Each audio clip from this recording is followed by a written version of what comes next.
We are joined today by Elizabeth Cunha, who is the candidate for Place 4 of the College Station City Council. Thank you so much for joining, and I'm going to add as well that for almost a year, you are the incumbent of that position as well. So again, thank you so much, Ms. Cunha, for joining us on Think Brazos today. Oh, thank you for having me.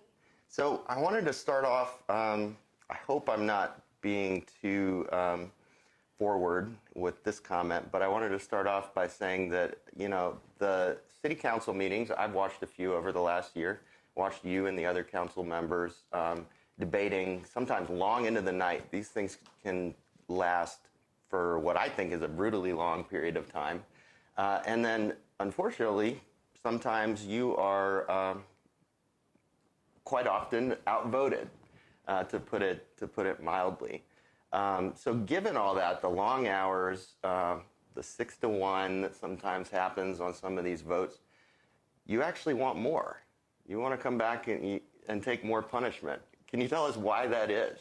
Sure. Yes, I think you've summarized my several months in office very well. It often is 6-1, sometimes 5-2, and I'm like, woohoo, 5-2. But you know, when I was given the orientation to City Council, which you get right after you're elected by the Texas Municipal League, they pointed out that there are really two roles of the City Council. One role is to make sure that the will of the majority is followed, and the other role is to make sure the will of the minority is heard. And so sometimes that's my role. I can express the role of the minority view, and it's important to me that that be heard. I hope that it balances people's thinking a little bit. As an educator, I'm all about hearts and minds. Right. And so it's valuable to me to put this kind of work in if I can help people think more broadly or more deeply about an issue. And so that's why I want to do it again. I understand that the composition of the council, if I'm reelected, may still be 6-1, 5-2. Sure. But I believe there is real value in the discussions, in people who are listening, whether during the night with me or the next day on WTAW or Sure. KBTX or the Eagle. Sometimes those comments are reproduced and people have time to think about it in their own minds and say, you know, I could see that point, and it might moderate their view a little bit. But there is value just in hearing opinions that are not the majority opinion, and I'm happy to play that role. Yeah, and then I have noticed that you seem to get an outsized airtime on WTAW and some of these others, probably for a lot of the opinions that you hold. Speaking of that, though, opinions or positions, what would you say going forward, should you be reelected, are going to be some of your main goals or policy goals in the coming year, 2 years, 3 years? I know that's a broad question, but... No, it's a great question. So you're right. If I'm reelected, this will be a 3-year term. So I know some people feel like every time they go to the polling place, my name is on the ballot. If I get reelected, it'll be 3 years before I'm on the ballot again. But during that time, I do hope to address some of the regulation that our homeowners experience. I'd like to address some of those. One of the things that I think did go really well during my last several months, where I wasn't the minority opinion, was the chickens. I heard about that. Yes. So we as an entire unanimous council rolled back the regulation that was 100 feet before you could have chickens at home. And we rolled that back to 50 feet because people that live in smaller homes on smaller lots just don't have 100 feet. And so that made it available for more homeowners to have that opportunity for them and their children and their neighbors to experience chickens. And for me, that wasn't, I don't personally have chickens, but I like that other people could if they wanted. And so moving forward in the next 3 years, I'd like to look at other things that homeowners wish they could do or would like to do. And I'd like to keep pushing on transportation, on bringing the bus service into something that's used across the demographics, on watching for ways to bring mobility options to our residents, whether it's the Cosmos or the Blue Deck scooters that are offered in Lakeway, and just continue to highlight and promote those and support those as well. So I do think there are some goals that I have as far as increasing mobility and housing choice for our residents that I would like to pursue. Okay. And as far, oh, by the way, the chicken issue, we were really excited about that because my wife and I, our kids, have a few chickens and they love them. And we were happy to see that because fresh eggs are amazing. They taste great. Yeah. You should do it. But now, as far as a council, overall, in the last year, or actually going forward, what do you think as far as a council, some of your collective goals are going to be? What direction do you think you're headed? So January is when we do our strategic planning. So January is where all the council members will kind of put their goals and what they want into the mix. Last January, some of the things that I highlighted was an increased view of volunteerism. I think all of the council would like to see, although I can't speak for the whole council, but I think all of us would like to see an increase in unity in our community. And so my push last January was to increase volunteerism because probably not foreign to you in Habitat. Right. When people volunteer, there's more buy-in, there's more understanding, and you really do increase that sense of unity. And so I think as a council moving forward, it will have to wait until January to see what all of them would like to do and the direction they want to take. But I think unity is on top of all of our minds. Traffic congestion is on top of all of our minds. And just finding ways to help neighbors live next to one another in a very amicable way.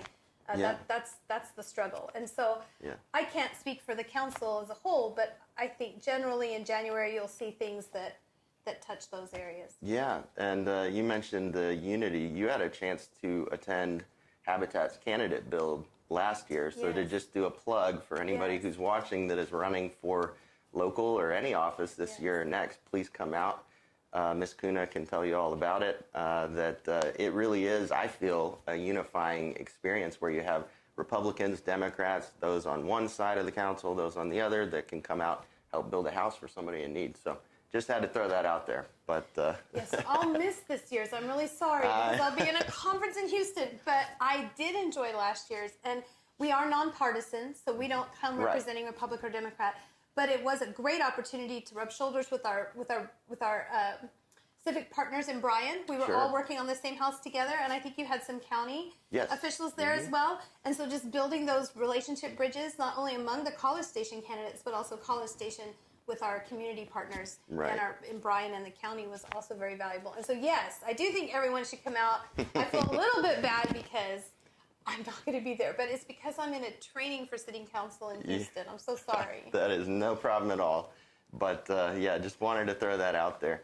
So to circle back to, you mentioned the next 10, the strategic planning that y'all are doing, and you're still going to be working on, I guess, next year, or is it wrapping up this year? No, it's wrapping up. So, so that's definitely wrapping up.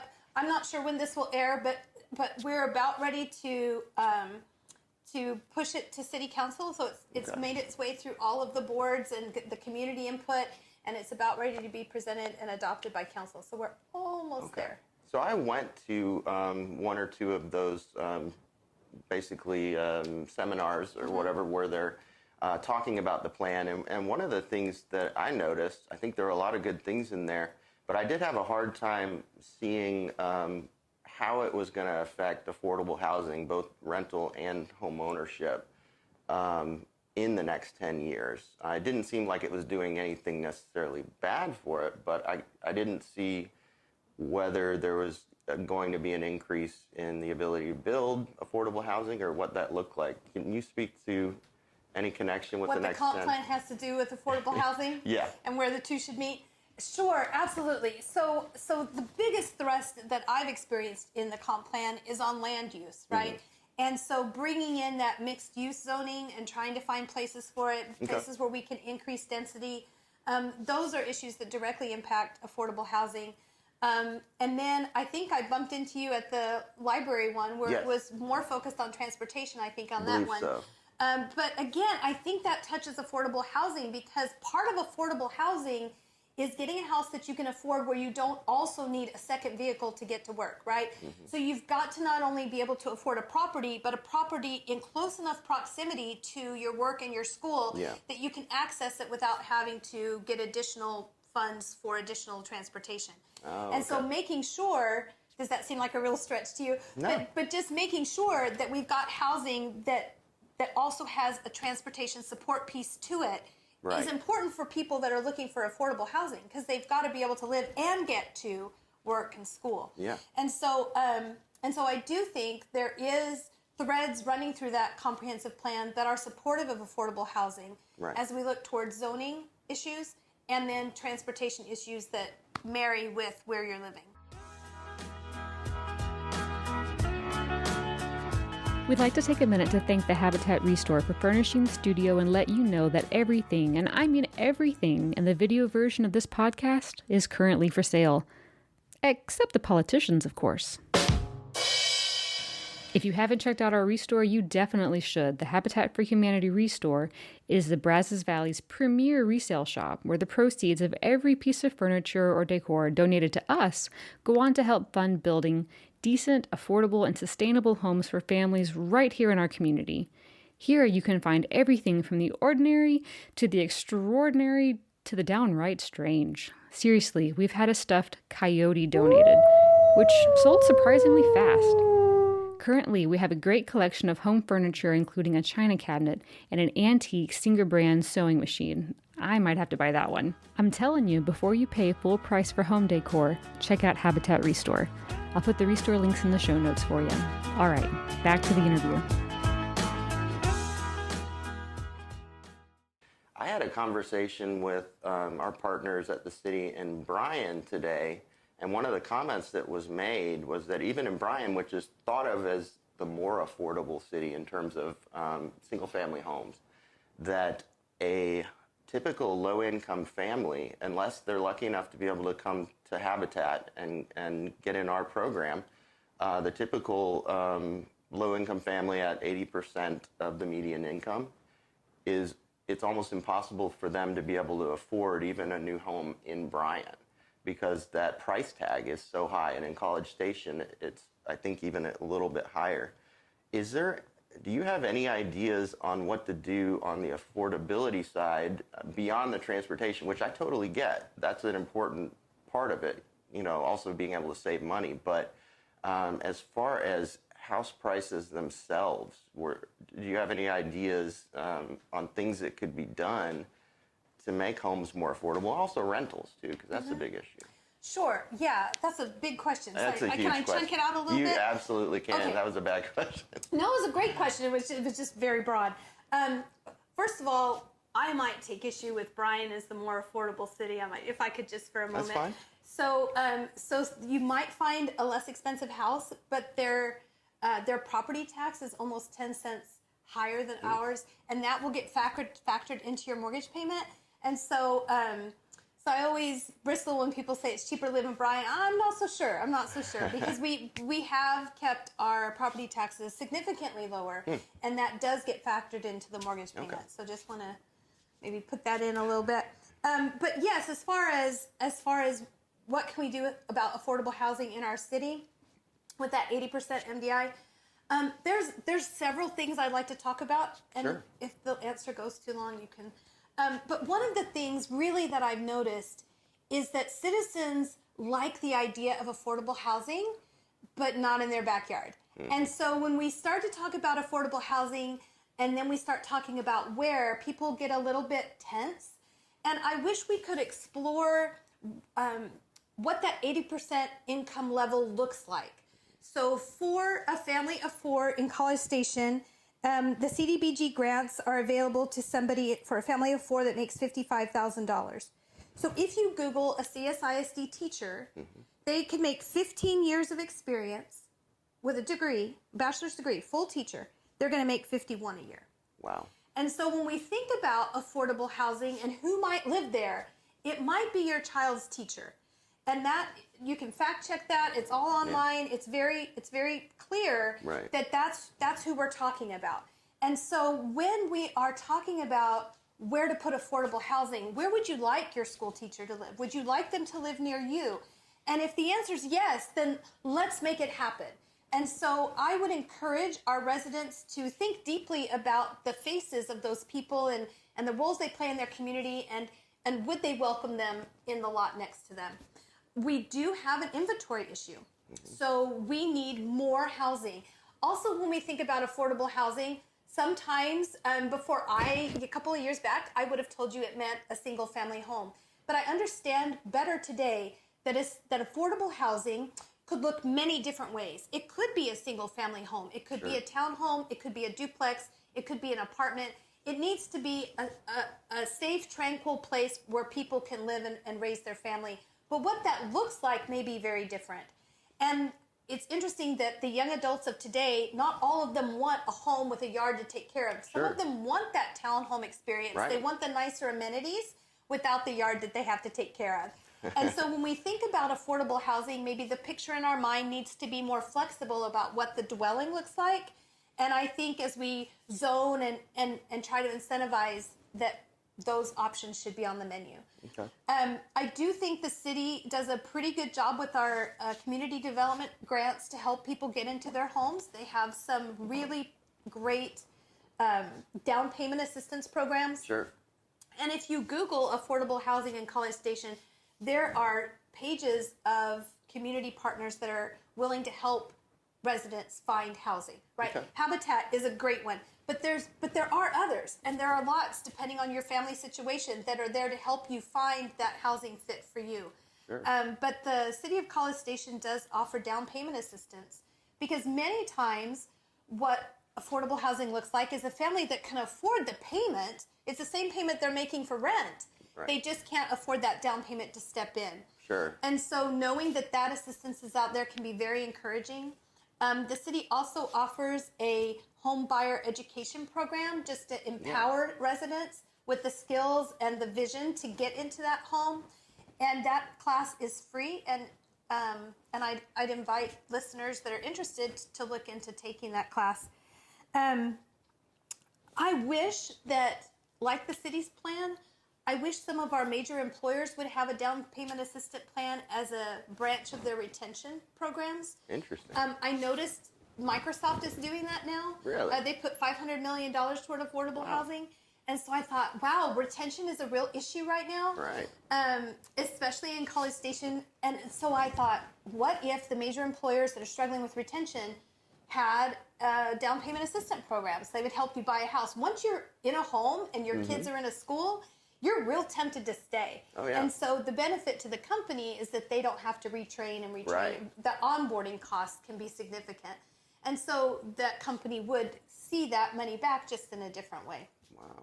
So also, impact fees are a little bit of a trick when we're talking about affordable housing. Mm-hmm. Impact fees can run $7,000 on a home. And it doesn't depend on the size of the home. So the impact fee stays the same whether the builder is building an 1,000 square foot home or a 5,000 square foot home. But the price per square foot then goes down if they build the larger home, right? Sure. And so the price per square foot is harder to bear on the smaller homes. Right. So I would like to invite the city to consider incentivizing that affordable housing, smaller entry-level home by waiving the impact fees if that's the kind of home that the builder is going to be developing. Wow. And so those are some ideas, some things that we can do. But stage one is just helping our residents embrace affordable housing in their backyard. Yeah. And being willing to say, yeah, that's important. Another idea that I found when I was researching is cities will help builders and developers build dense units, multifamily housing, apartment complexes. And then the city will incentivize them to put aside like a fifth of those units for affordable housing, and then the others are regular housing. Then you get a mixed income housing situation, which is great for everyone, right? As soon as you can have blended income neighborhoods, you get better understanding, better cooperation, better mobility for those residents. And so I thought that was a great idea too. Yeah. No, those are some interesting ideas. I hadn't heard of the one about the major employers and what do you say, down payment assistance? Yeah, Microsoft put $500 million. Yeah, I hadn't even heard about that. Yeah. I know Habitat, we're interested in housing, but we're also interested in some other big issues going on in the city that you may be as well. And I wanted to ask you briefly about these charter amendments that are coming up in November, along with your election. And in particular, the one that's gotten a lot of airtime is the concept that will be put to the people of changing the election from even years to odd years. Is that what this is? Could you talk more about that? Sure. So even and odd, I think on first glance, you're like, why does it matter even or odd, right? Sure. So in 2018, voters approved by 70% a charter amendment to move all city elections to even years and to go to 4-year terms. That's what the issue was. And 70% of the voters said, yes, that's what we want, even. What that does is it's less cost for the city. So the base cost for an election is $90,000. In an even year, that's spread across 7 different entities because you'll have federal races and state races, and they're all going to share that cost. Right. In an odd year, that cost is spread over a much smaller group. For instance, in 2021, this November, there's only 3 entities on your ballot. It's us, the CSISD, and the county. Right. And so we're going to take that 90,000 and only cut it into three bills. And so our bill will be bigger. So the even gets a lower cost to the city to run that election. But the bigger issue is who votes. So if you move it to odd years, your voting pool historically is much, much smaller. So for instance, in 2020 when I ran, in my race, there was over 32,000 voters that voted in my race. Okay. In 2019, there were 6,000, just over 6,000 that voted in the Rector-Crompton race. And so the difference is big. Yeah. I mean, it's vast, the difference in the number of voters that show up to vote. And that trend holds true for as many years as you'd care to go back and mine the data. Really? That is a consistent trend. And so the even years are profoundly larger in voter turnout on local issues than is the odd year. And that's just because you also have the congressional races, you have other So you have things the on larger ballot. races that attract the voter to the polls, and it's more visible. So I have over 100 signs put up in College Station. I know my opponent has, and then all the other races have. But if you drive around College Station, you don't really see that many signs, right? Mm-hmm. And so you, because there aren't that many races. And so I think visually people are not as aware that the election is happening. The coverage in our media partners is not as pervasive because they're not covering as many races. Right. And so you lose some of that attention, just that overall community awareness that election is happening. And then that's reflected in the poll numbers. Yeah. And so those are some of the reasons why moving it to an odd year might not be great. And so, and when we're talking about charter amendments, it's really important that I remind the audience that I'm speaking only as a candidate. I can't speak for the council. Sure. I can't speak as a council person on the charter amendment issue. But as an individual, I can share that I'm very concerned about moving it to odd years because I'm very concerned about losing that voter input. Okay. I'm really annoyed that we're asking this question on your ballot in an odd year. So in a year where historically we would expect a very small percentage of voters to turn out at the polls, that's when we're asking if we want to keep it on an odd year. If the question needed to be asked, I would prefer we ask it in an even year when everyone will show up and we're saying, guys, we know 3 years ago you said you wanted even, we're thinking about changing it to odd. What do you think? Mm-hmm. I think that would be a more fair time to pose the question when we know the voters are going to be there to address it. Okay. People do want Charter Amendment 3. The people that want it feel like you're going to get a more informed electorate and it won't get swallowed up in the partisan politics.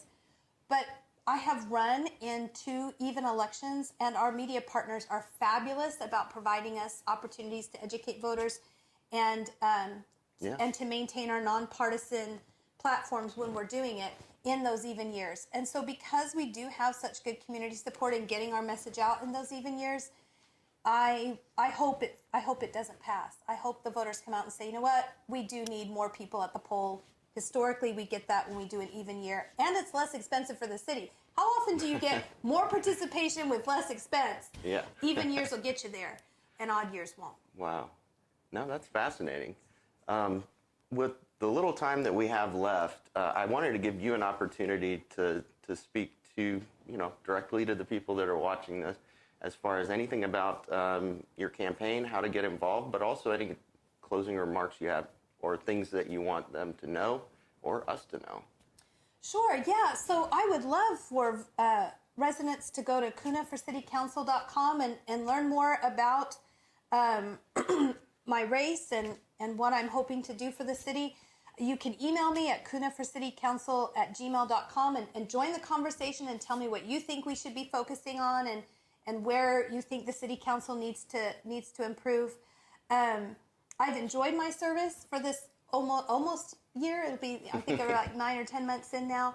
It's been fascinating. The thing I have loved the most, if I could just share that, I have become highly aware of how many organizations there are like Habitat, where you have people that are putting in all of their free time to better our community. Right. I have been humbled by the sheer volume of people that reinvest in our community and reinvest in our community.